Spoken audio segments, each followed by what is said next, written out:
ஸ்தோத்திரம். நாம் யாவரும் தலைகளை சாய்த்து ஜெபிக்கலாம்.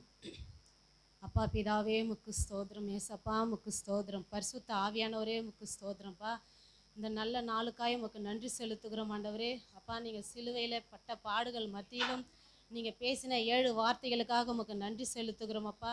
அந்த 7 வார்த்தைகளில் அடியாளை ஆண்டவரை கொண்டு இந்த 4வது வார்த்தை பேச நீங்கள் சித்தம் கொண்டதற்காக உமக்கு நன்றி அப்பா. ஆண்டவரே பேசுகிறது நான் அல்ல ஆண்டவரே, நீங்கள் பேசுங்கப்பா. அடியாளை மூடி மறைத்து நீங்கள் வெளிப்படுங்க. இயேசுவின் நாமத்தில் வேண்டி ஜெபிக்கிறோம் எங்கள் ஜீவனுள்ள நல்ல பிதாவே, ஆமென். பிதாவாகிய தேவனின் அநாதி தீர்மானத்தின்படியே உலகத்தின் சகல பாவத்தையும் சுமந்து தீர்க்கின்ற தேவ ஆட்டுக்குட்டியாக சகல ஜனங்களின் பாவ நிவாரண பலியாக கல்வாரி சிலுவையில் தொங்கினார் இயேசுநாதர்.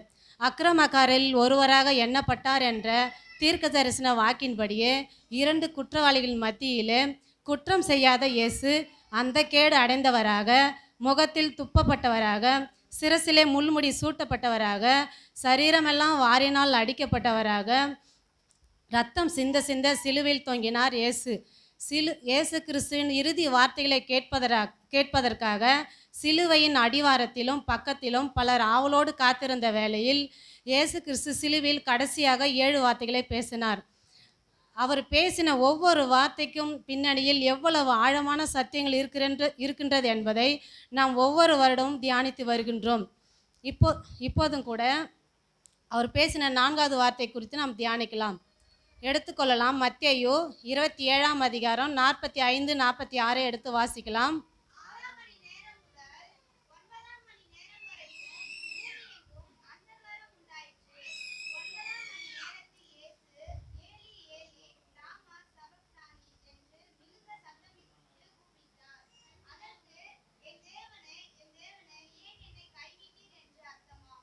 ஆறாம் மணி நேரம் முதல் 9ஆம் மணி நேரம் வரைக்கும் பூமி எங்கும் அந்தகாரம் உண்டாயிற்று.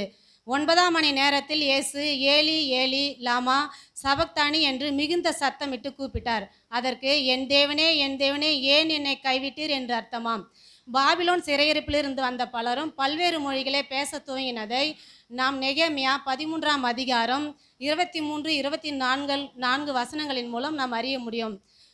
எபிரேய மொழி ஒரு பக்கம் பேசப்பட்டாலும் மற்றொரு பக்கம் அராமிக் மொழி, கிரேக்க மொழி மற்றும் லத்தீன் மொழியும் இயேசு கிறிஸ்து வாழ்ந்த காலத்தில் இஸ்ரேல் தேசத்தில் பேசப்பட்டது. குறிப்பாக இயேசு கிறிஸ்து வாழ்ந்த காலத்தில் அராமிக் மொழியின் பங்களிப்பு அதிகமாக காணப்பட்டது. இயேசு பேசிய 4வது வார்த்தை எபிரேயமும் அல்ல, கிரேக்கமும் அல்ல, லத்தீன் அராமிக் மொழி. இது இயேசு கிறிஸ்து சிலுவையில் கூறிய மற்ற வார்த்தைகள் எல்லாம் கிரேக்க மொழியில் மொழிபெயர்க்கப்பட்ட நிலையில் இயேசு பேசிய 4வது வார்த்தை மட்டும் அவர் பேசிய அராமிக் மொழியிலேயே பதிவு செய்யப்பட்டுள்ளது. நண்பகலிலிருந்து மதியம் 3 மணி வரையும் அந்தகாரம் சூழ்ந்தது. இது இயற்கைக்கு அப்பாற்பட்ட அந்தகாரமாகும். இது ஒரு மணல் சூறாவளியும் அல்ல, சூரிய கிரகணமும் அல்ல. ஏனென்றால் பஸ்கா காலத்தில் சூரிய கிரகணம் ஏற்படுவதற்கான சாத்தியக்கூறுகளே இல்லை. இந்த அந்தகாரம் மக்கள் நினைத்து கூட பார்க்காத ஒன்று. இயற்கைக்கு மாறான அனுப்பப்பட்ட ஒரு அந்தகாரம். ஏன் இது ஏற்பட்டது? உலகம் முழுவதும் மூடிக்கொண்ட இந்த அந்தகாரத்திற்கு காரணம் என்னென்று நாம் இப்போது பார்க்கலாம். ஏசாயா 53ஆம் அதிகாரம் 10வது வசனத்தை எடுத்து வாசிக்கலாம்.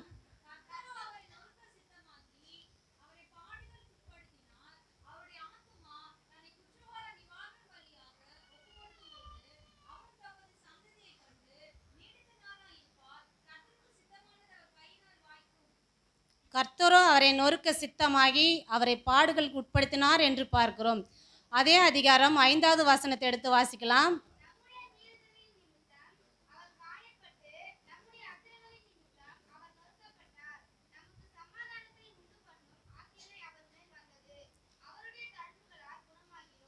நம்முடைய மீறுதல் நிமித்தம் அவர் காயப்பட்டு நம்முடைய அக்கிரமங்கள் நிமித்தம் அவர் நொறுக்கப்பட்டார். நமக்கு சமாதானத்தை உண்டு பண்ணும் ஆக்கினை அவர் மேல் வந்தது என்று பார்க்கிறோம். உலக இரட்சகராகிய பூமியில் உதித்த இயேசு உலக மக்களின் அனைவரின் சகல பாவங்களையும் அக்கிரமங்களையும் மீறுதல்களையும் அவைகளின் பலனாக வரவேண்டிய சகலவித பாடுகளையும் தண்டனைகளையும் வேதனைகளையும் நோய்களையும் சுமந்து தீர்க்கும்படி சிலுவையில் தொங்கினவராக சுமந்து தீர்க்கும்படி பிதாவாகிய தேவன் அனுமதித்தார். எடுத்துக்கொள்ளலாம். 2 கொரிந்தியர் 5ஆம் அதிகாரம் 21வது வசனத்தை எடுத்து வாசிக்கலாம்.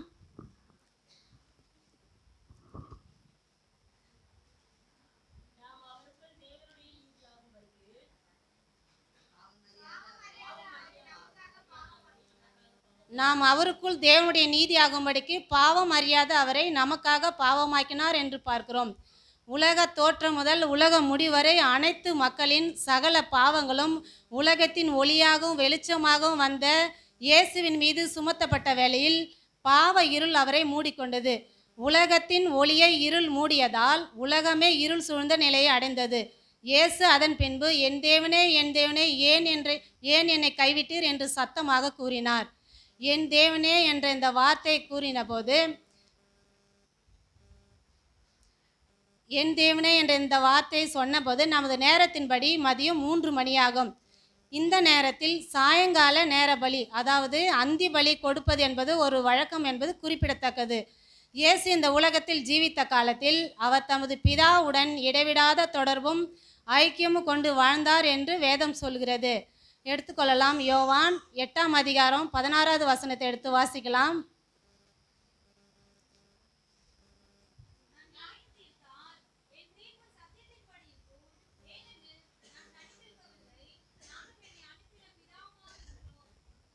நான் தனித்திருக்கவில்லை, நானும் என்னை அனுப்பின பிதாவுமாக இருக்கிறோம் என்று இயேசு கூறுகின்றார். அதே அதிகாரம் 29வது வசனத்தை எடுத்து வாசிக்கலாம்.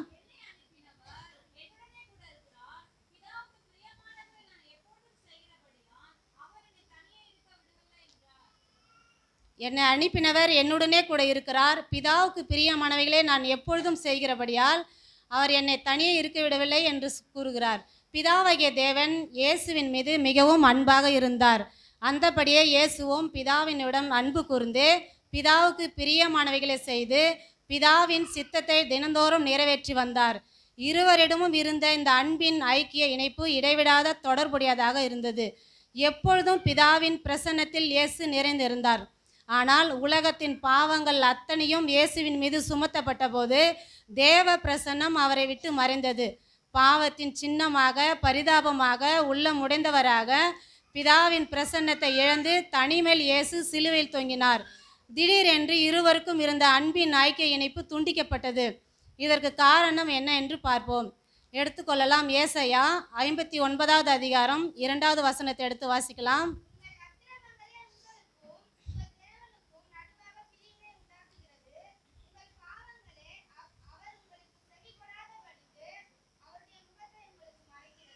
உங்கள் அக்கிரமங்களே உங்களுக்கும் உங்கள் தேவனுக்கும் நடுவாக பிரிவினை உண்டாக்குகிறது.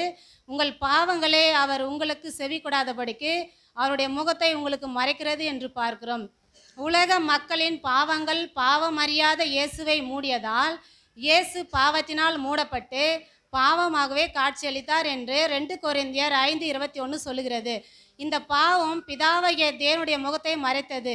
இந்த பாவம் தேவனுடைய பிரசன்னத்தை இயேசுவுக்கு வரவிடாமல் தடுத்தது. இயேசுவுடன் ஐக்கியமாக தொடர்பில் எப்பொழுதும் இருந்த பிதா இந்த பாவத்தினால் தமது அன்பின் இணைப்பை இயேசுவுடன் துண்டிக்கின்றார். அதுவரை இயேசு ரோம வீரர்களினாலும் யூதர்களினாலும் மற்ற மக்களினாலும் அடிக்கப்பட்டு இழிவாக பேசப்பட்டு நகைக்கப்பட்டு கிண்டல் செய்யப்பட்டு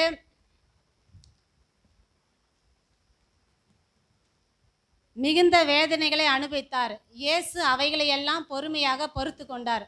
6ஆம் மணி நேரம் முதல் 9ஆம் மணி நேரம் வரைக்கும் அந்தகாரம் பூமியை மூடிக்கொண்ட நேரத்தில் இயேசு பிதாவை நோக்கின போது மத்தேயு 17:5 இவர் என்னுடைய நேசகுமாரன், இவரில் பிரியமாயிருக்கிறேன் என்கின்ற வார்த்தை அல்ல, மரத்தில் தூக்கப்பட்ட எவனும் சபிக்கப்பட்டவன் என்று எழுதியிருக்கிறபடி கிறிஸ்து நமக்காக சாபமாகி நமது பாவங்களை அவர் ஏற்றுக்கொண்டு சுமந்தபடியினால் பாவத்தை பார்க்க மாட்டாத சுத்த கண்ணராகிய பிதா நமது முகத்தை இயேசுவினிடமிருந்து மறைத்து கொண்டார். 1 நிமிடம் அல்ல, 1 மணி நேரம் அல்ல, 3 மணி நேரம் அவருடைய முகத்தை பிரசன்னத்தை பிதா மறைத்து கொண்டார். பிதாவின் பிரசன்னம் மறைந்தபோது அவரால் அதை தாங்கிக் கொள்ளவே முடியவில்லை. அந்த பாவத்தின் அகோரத்தினால் பிதாவுடன் தனக்கு இருந்த ஐக்கியம் துண்டிக்கப்பட்டதின் விளைவாக அந்த பிரிவை தாங்க முடியாமல் மாத்திரமே இயேசு என் தேவனே ஏன் என்னை கைவிட்டீர் என்று சத்தமாக சொல்கின்றார். இயேசு வேதனையின் வழியால் இதை சொல்லவில்லை, தனிமையின் காரணமாக இப்படி சொன்னார். பிலாத்துவின் அரண்மனையில் வைத்து போர் சேவகர்கள் நிலத்தை உழுவது போல இயேசுவின் உடலை ரத்தம் சிந்த சிந்த அடித்து அவரது சதையை கிழித்த போதும் கூட அந்த வேதனை இயேசு தாங்கி கொண்டார். கைகளிலும் கால்களிலும் பெரிய பெரிய ஆணிகள் அடிக்கப்பட்ட போது, தேவனே ஏன் என்னை கைவிட்டீர் என்று இயேசு கதறவில்லை. அந்த வலிகளை பொறுத்து கொண்டார். ஆனால் பிதாவின் முகம் மறைக்கப்பட்டு அவரது ஐக்கியம் இல்லாமல் போனபோது இயேசு தனிமையிலே அனுபவித்த வேதனை அவரது பாடுகளின் வேதனையை விட மிக கொடிய வேதனையாக இயேசுவுக்கு இருந்தது. என் தேவனே ஏன் என்னை கைவிட்டீர் என்கின்ற வார்த்தை பிதா இயேசுவை கைவிட்டதாக இயேசு சொல்லவில்லை. வலி வேதனையினால் கதறவில்லை. மாறாக இயேசு மீது சுமத்தப்பட்ட பாவத்தின் காரணமாக பிதாவின் முகத்தை மறைத்து கொண்டதால் தான், அவரது ஐக்கியம் துண்டிக்கப்பட்டதால் தான், இயேசு தனிமையாக விடப்பட்டதால் தான் இப்படி கதறுகின்றார்.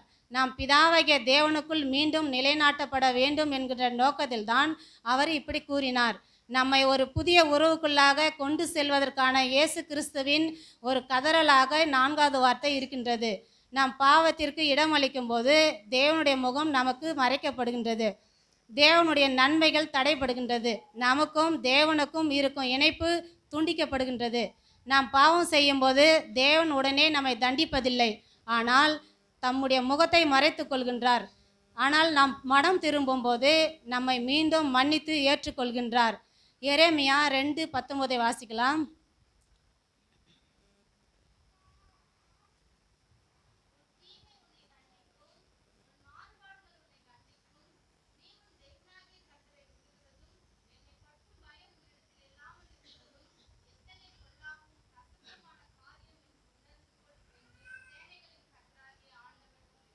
உன் தேவனாகிய கர்த்தரை விடுகிறதும் என்னை பற்றும் பயம் உன்னிடத்தில் இல்லாமல் இருக்கிறதும் எத்தனை பொல்லாப்பும் கசப்புமான காரியம் என்று உணர்ந்து கொள் என்று சேனைகளின் கர்த்தராகிய ஆண்டவர் சொல்லுகிறார். நாம் தேவனுடைய அன்புக்கு நேராக திரும்புவோம். நம்மை திரும்பவும் தேவனிடம் புதுப்பித்துக் கொள்வோம். ஆம், அவர் இன்றும் நம்மை நேசிக்கின்றார், எப்பொழுதும் நம்மை நேசிப்பார். அவர் அன்பிலும் அவர் ஐக்கியத்திலும் நாம் நிலைத்திருப்போம். நமது இருள் வெளிச்சமாக மாறும்.